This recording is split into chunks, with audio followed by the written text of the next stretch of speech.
So we will continue with our topic, that is the development of the ventricles. So in this part, I will be teaching you the development of aorticopulmonary septum or the conotruncal septum.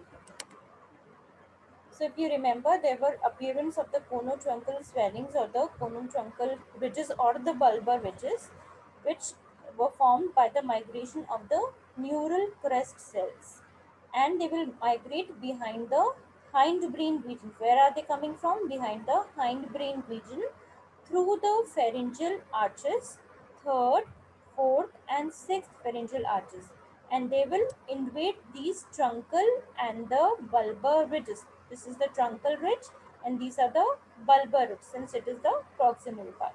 So these neural crest cells, they will control the cell production and lengthening of the outflow tract region.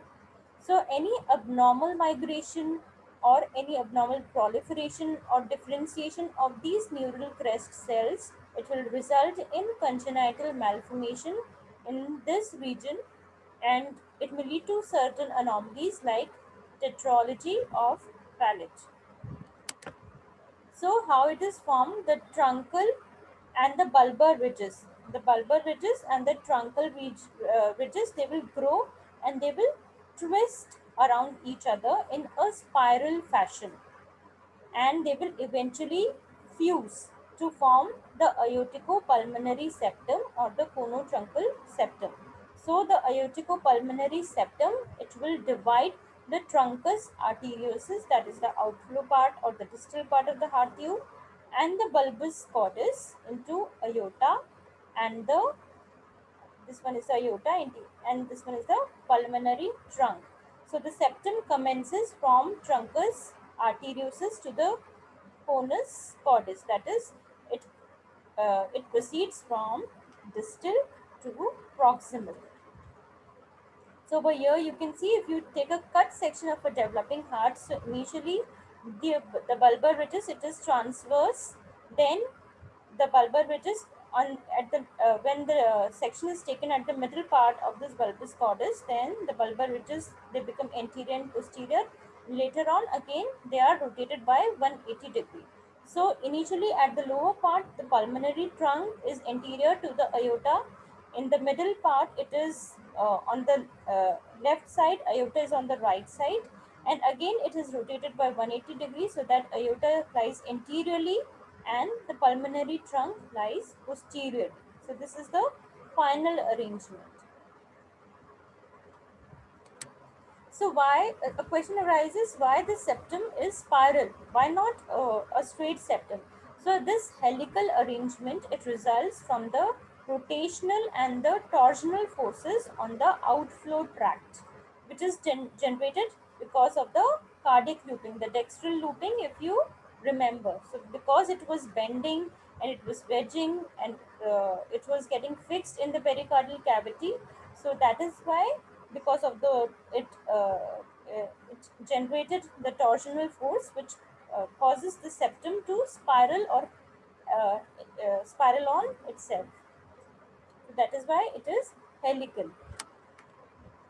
So over here you can have a better look of the spiral arrangement. You can see because of the torsional forces.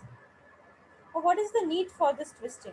So this is required for the right ventricle to connect to the future pulmonary circulation, and the left ventricle to connect to the systemic circulation. So that right uh, blood vessel opens into its respective chamber.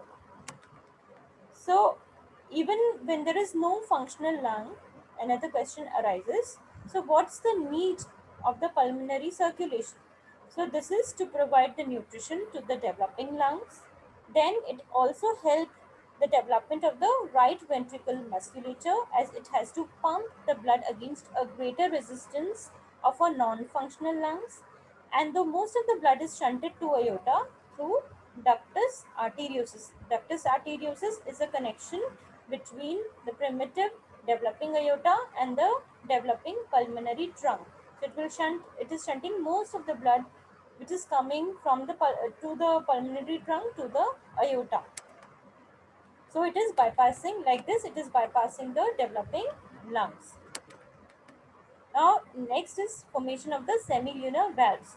Now, the primordia of the semilunar valves becomes visible as small tubercles. These are the right and the left truncal swelling, तो उसपे tubercles आ जाते हैं. So they have become as small tubercles found on main truncal swelling. So one of the each pair is assigned to the pulmonary and aortic channels. ठीक है, तो दोनों channels के लिए एक pair of tubercle है. So a third tubercle will develop, uh, it will appear in both the channels opposite the fused truncal swelling. तो जहाँ पे ये truncal swelling fuse हो जाएंगे, यहाँ पे हमारा future में third tubercle आएगा. ठीक है. So with the flow of the bloodstream, it will again hollow the upper surface of these developing valves, and it will result in formation of the semilunar valves, as was the formation of the atrioventricular valves. Now the clinical considerations. So firstly is the persistent truncus arteriosus. That is when the conotruncal bridges, they will fail to fuse with each other and to descend downwards to the ventricle. So there is a common outflow chamber that is known as truncus arteriosus.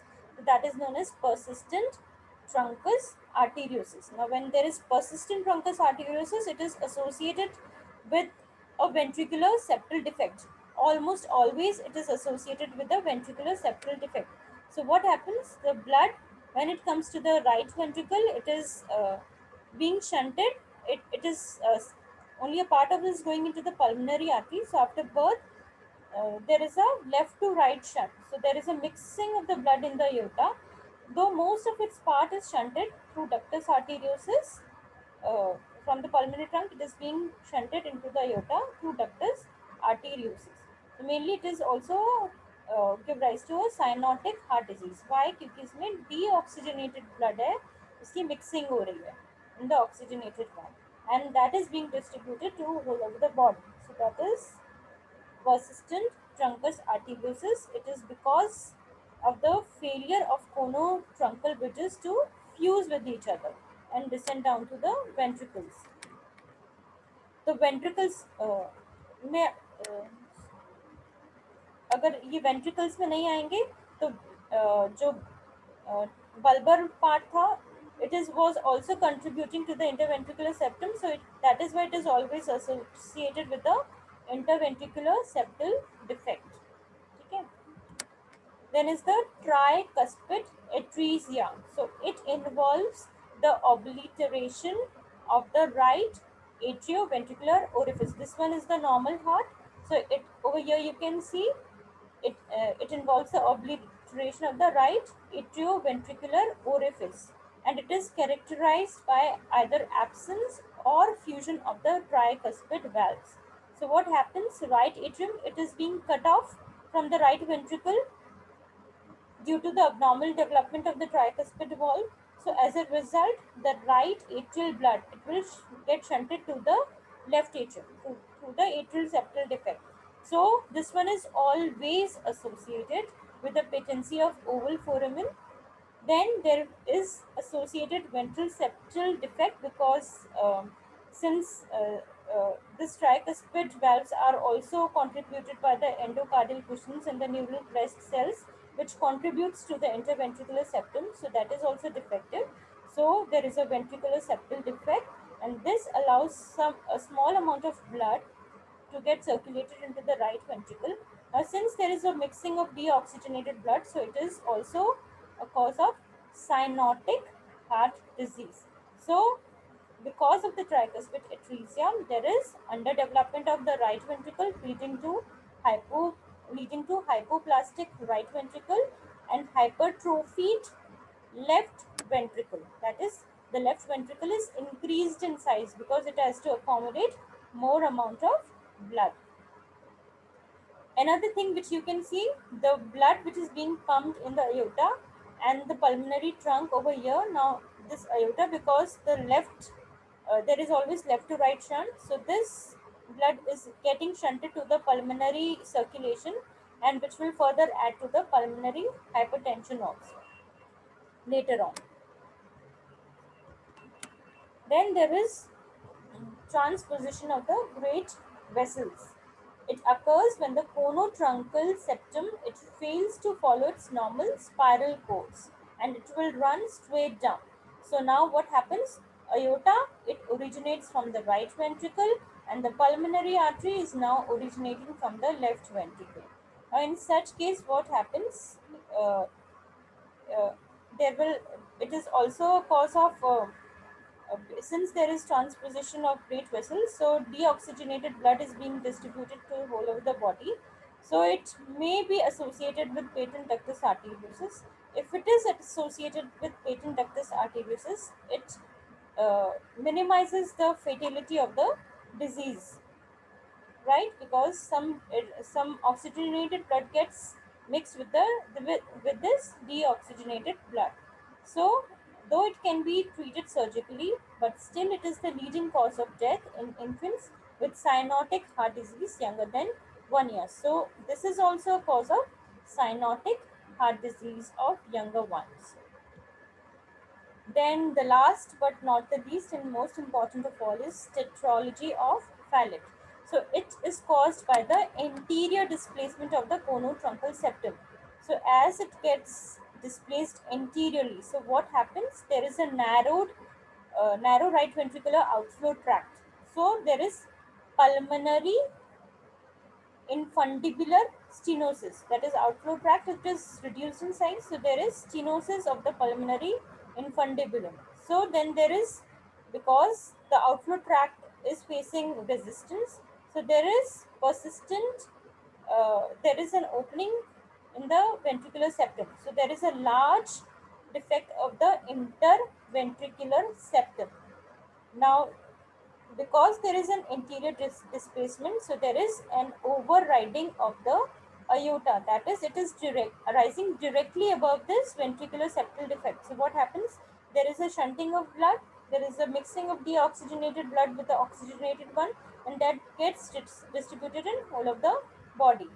And the fourth part is the enlarged right ventricle. Why? Because there is left to right shunt, because there is high pressure, so of the blood it is accommodating more blood through this ventricular septal defect, so it gets enlarged, it gets hypertrophy.